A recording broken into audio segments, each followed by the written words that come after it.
वर्षाप्रमाणे आम्ही वैज्ञानिक मुलांच्या डोक्यामध्ये जे काही वैज्ञानिक कृत्य असतात त्या कुठेतरी इतर लोकांसमोर यावा आणि त्यांच्या जे काही IQs असतात, त्यांचे जे स्किल असतात त्याला कुठेतरी चालना मिळावं या उद्देशाने आम्ही आजची दरवर्षीप्रमाणे प्रदर्शनी भरवलेली आहे. साधारण 45पेक्षा जास्त शाळांनी यामध्ये सहभाग घेतलेला आहे. साधारण 50 शाळांचे विद्यार्थी या प्रदर्शनीला भेट देत आहेत.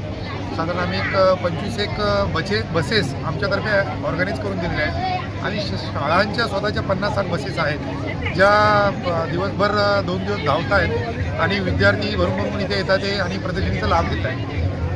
तुमच्या माध्यमाद्वारे आम्ही तुम्हाला सर्व पालकांना आवाहन करू इच्छितो की सदरची प्रदर्शनी विनामूल्य अवेलेबल आहे. आज आणि उद्या सकाळी 9 ते संध्याकाळी 9पर्यंत अवेलेबल आहे. त्याचप्रमाणे यावर्षी आम्ही 193 देशाचे करन्सी जे आहेत ते सुद्धा इथं प्रदर्शनीमध्ये पाहण्यासाठी अवेलेबल करून दिलेले आहेत. त्या करन्सी प्रदर्शनाचं वैशिष्ट्य म्हणजे 193 देशातल्या 150 देशांमध्ये असं आहे की तिथले पोस्टल स्टॅम्प जे आहेत त्या पोस्टल स्टॅम्पवरती महात्मा गांधींचा फोटो आजही आहे आणि ती फार प्राऊड गोष्ट आहे आपल्या इंडियासाठी सुद्धा.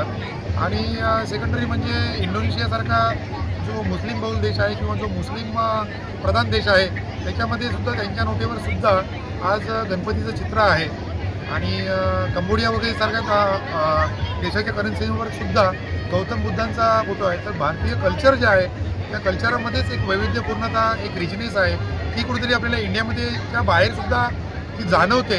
आणि ह्या ज्या काही अभिमानास्पद गोष्टी आहे त्या पालकांनी आणि विद्यार्थ्यांनी 29 आणि 30 या दोन्ही दिवस इकडे यावं, आपल्या मित्रांना, आपल्या आप्तेष्टांना सांगावं आणि जास्तीत जास्त या विनामूल्य प्रदर्शनीला भेट द्यावी असं मी तुम्हाला सांगेन.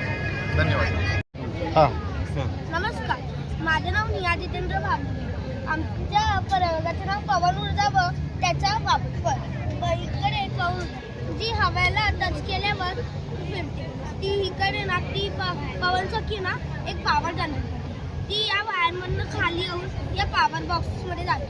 ती पॉवर बॉक्समध्ये गेली शक्यतो ती पवन मीन्स इलेक्ट्रिसिटी असते. मग ती पवन ऊर्जा या रोडवरच्या दिवेवर, घरातील दिव्यांमध्ये जाते आणि ही खासकर खेडेगावात जास्त दिसते.